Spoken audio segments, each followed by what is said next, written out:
Some of you in this audience have heard it, and so if any of you have heard my stories and my jokes, just pretend that they'll slide by quickly.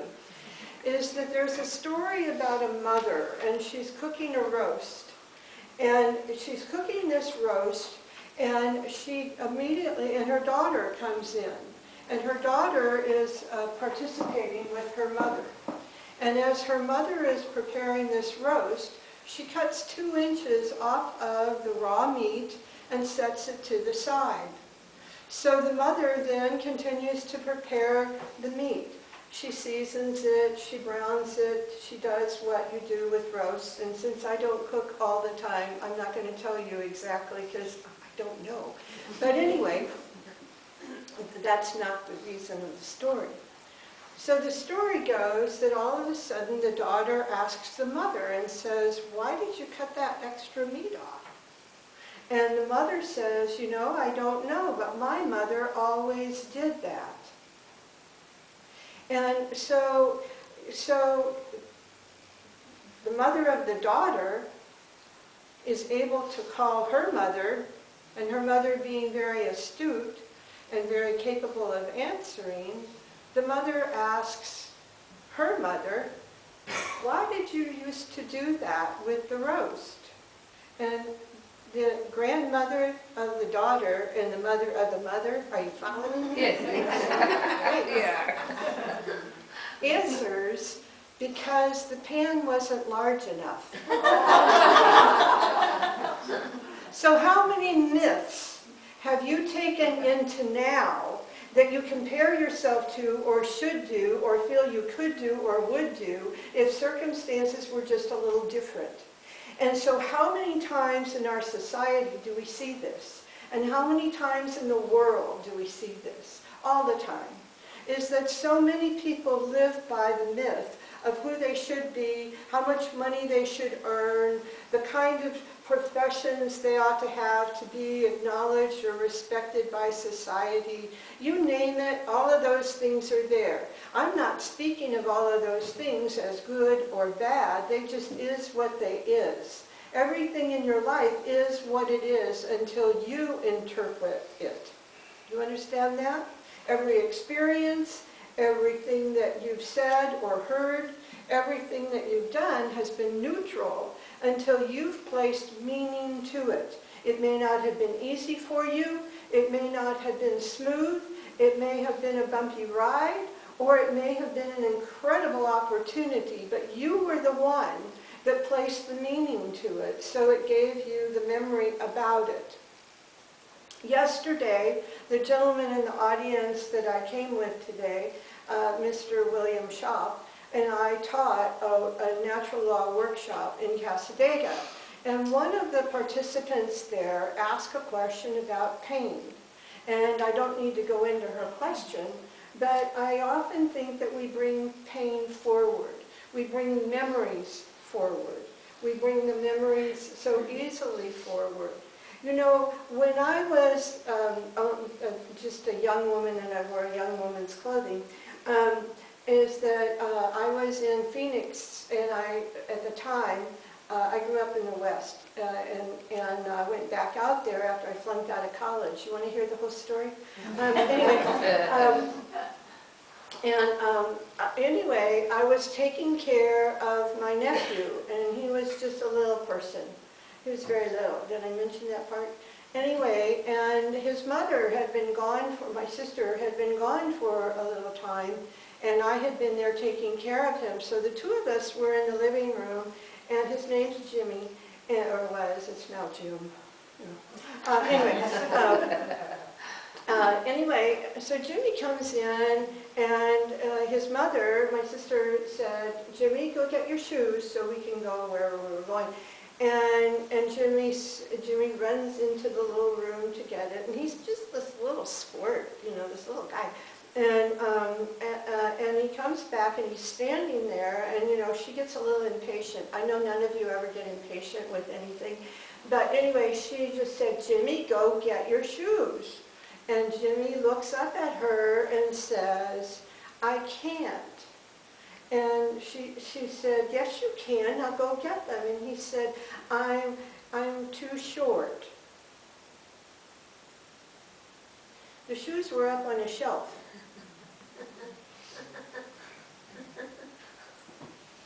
How many times in your life did that kind of thing occur? And how did it imprint itself or impact you as an adult? You don't know. You may not remember something as specific as that. It was one of those experiences I registered because I thought his response was so dear. But the dearness is, I don't know how it impacted him. He's not a short man, believe me. He's about 6'4" or 5 right now. But the thing is that it's not about that. It's about comparison. How in time do we compare our society to what it was to what we think it should be? We were talking on the way coming here this morning, and you know, life is changing all the time. So when we were driving up here, because I don't come to this church very often, I know a lot of how to get there because I used to use landmarks like Kmart. That's a mart, not a mark. But I didn't see it because we were laughing at something in the car, and we drove on by, and all of a sudden we're going up the university, and I'm seeing all these, and then we're getting farther and farther away, and now it's pretty much that I'm supposed to be here, and I don't have a phone number to call anybody here to say I'm not coming. Because we're out in some other area to the east or whatever we're doing. Okay, so here's the comparison, is that instead of getting really distraught about it, I tried to tune in. It was very hard to tune in because I was still sort of laughing. But I was trying to get serious about tuning in because of the sense of responsibility of being here. You know how you have these things. You have responsibilities that you think are very life-threatening if you don't achieve them, don't you? It's like cooking the roast. Really? So, anyway, we got here. And I noticed that this area constantly is changing. And all of Central Florida keeps changing. And our area up in Volusia County is changing. They're taking out trees all the time. They're building buildings. I'm not here to talk about the good and bad of it. I got my opinion. But life keeps changing. So how are you doing to compare the old with the new? How are you doing with the comparison of what is versus what you think it should be? Because what you think it should be may have a lot to do with those reference points in your mind that are going to show you how it ought to be. And when it's not quite like that, you may move into fear. You know how fear happens? It happens when you don't have enough to pay for a particular bill. It happens when all of a sudden maybe you don't feel well, and so you suddenly have to go to see a doctor and you don't know quite why. You just know that you need it. There's fears that happen for all of us all the time. Our atmosphere, when a medium or a healer is touching in with what Annette was, her prayer was about the higher realms. To me, it's all energy, but when we are reaching out in thought, what are you reaching toward? Whether you think it's a specific entity that passed away, whether you know that it's somebody that lives 2,000 miles away, whether you are thinking about somebody who's at your home, it doesn't matter. Because of the fact that you are connecting with the energies, to me, of all that is. I call the infinite the isness. And the reason I do is because it's everything and one thing more. You are creating constantly, whether it's just a breath, whether it's just a blink, whether it's a statement that you make or something that you hear, something that you see or witness. Everything is a creation, everything.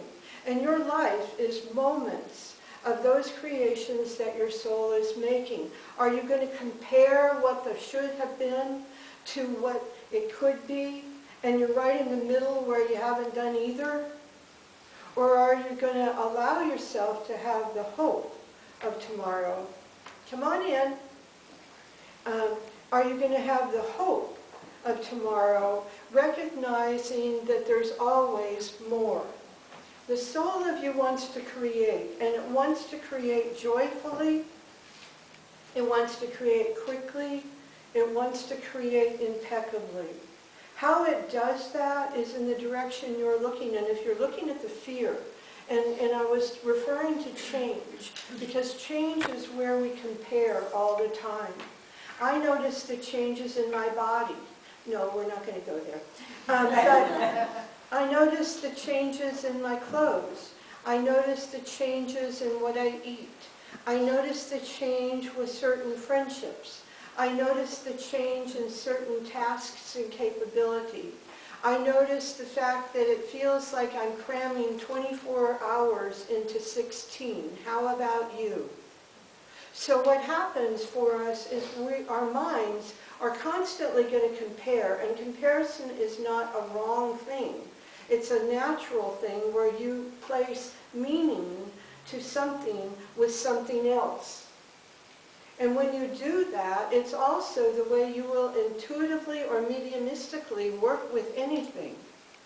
So getting back to all those philosophers, and getting back to natural law, which is the observation and not necessarily just one person's way. The incredible thing with natural law is it's been taught in most world religions and with a lot of people who aren't religious at all because they've just observed life. So it's not classified as only spiritualist, but we have a wonderful opportunity with it because it makes us think. Well, most of us.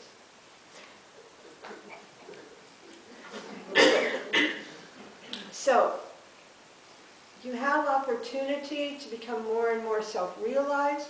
You have an opportunity to discover more about you and how you fit in today. Not how you should fit in today, but how you fit in today. Because all of you are, none of you are mistakes.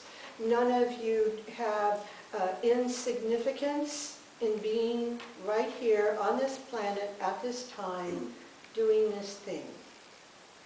There is a tremendous amount of opportunity for hope. I mentioned fear, but the one thing about fear is we can ride on that forever, keep our adrenaline surging, stay unhappy, find ourselves always argumentative or defensive or feeling like life is limited. But I mentioned to you that that infinite isness is everything and one thing more. It's one thing more you haven't created. It's one thing more you haven't thought of. It's one new blink of your eye. It may be one new blade of grass that's growing. It may be one new building that's being erected. It doesn't mean you have to like everything, but it does mean it is what it is, doesn't it? And what is. It's important to know that what is in our life has a lot to do with what has been. And if you can't recognize that what has been in your life and compare it to what is, and some of the things are very consistent and stable for you, and some of the things now are not so stable or don't seem to be quite the same, are they? No. And part of that is because the energies of life just keep moving because everybody's creating every moment, every breath, every second, every blink of their eyes too. And so is nature. So in the comparison of the future and the opportunities in the future, do you hear it? They're unlimited. Unlimited. There's a great opportunity for more joy. There's a great opportunity for more. It's just discovering how to be in the flow of life to move towards the more, so that you're not always in a place of perhaps anger or frustration or limitation or think it should be this way instead of that way.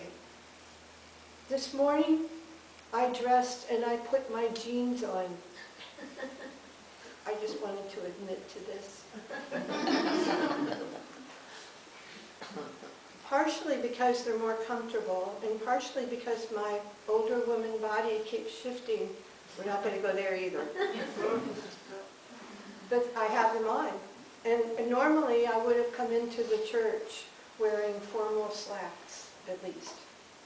Now, that's not a big deal to you, but years ago, can I tell a years ago story? Okay, I'm telling a years ago story. We used to have to wear long dresses on the platform. It was very long. So anyway, I had a white dress made, and it was not a formal, but we had to wear, really, this is very sincere, these for years and years and years. And so I had one made, and it was white, and it was out of this wonderful cotton fabric that I wish I could duplicate even to this day, but I had this long dress on, and I called it my angel costume. Because it was the type of thing where if I was, say, and this happened literally, I was going to Jacksonville to speak at a church. We didn't have time for me to stop someplace and change clothes, so I was in the back seat with this tint of white all over my head trying to change clothes. What happens is, with comparison, is we can compare that to what I should have done to what I am doing now. Where is the freedom within you to not be afraid? I'm not afraid of what I wore. I'm more comfortable with who I am. And how are you doing? Because how is the comparison to how you feel about life? And if you're not feeling a particular joy, if you're not feeling a certain optimism that there is more ahead, then look again and recognize that there's full potentials out there for anything. Jimmy got tall. Full potential. My clothes, they just keep changing. Full potential there. Your life, and those sound like silly examples, but you've got them. You've got a history. Are you carrying yourself in life with all the myths that you discovered, like the mother with the roast? Or are you moving forward with life to discover how to make it today be all the fullness that it can be? You may have limitations, you may have circumstances that are not easy. Many people have experienced that, and that is not a problem and not bad. That's life. But how are you moving forward with them? Take care of those problems, but remember your life is not a problem to be solved. Your life is a mystery to be explored, because if you recognize those energies, if you understand all of the energies that comprise all things, you will constantly be awed, and not awed. Not O-D-D, odd, but A-W-E-D, odd. And when you are awed by life, you will continue to feel that there's more, and there always is. And thank you. Thank you.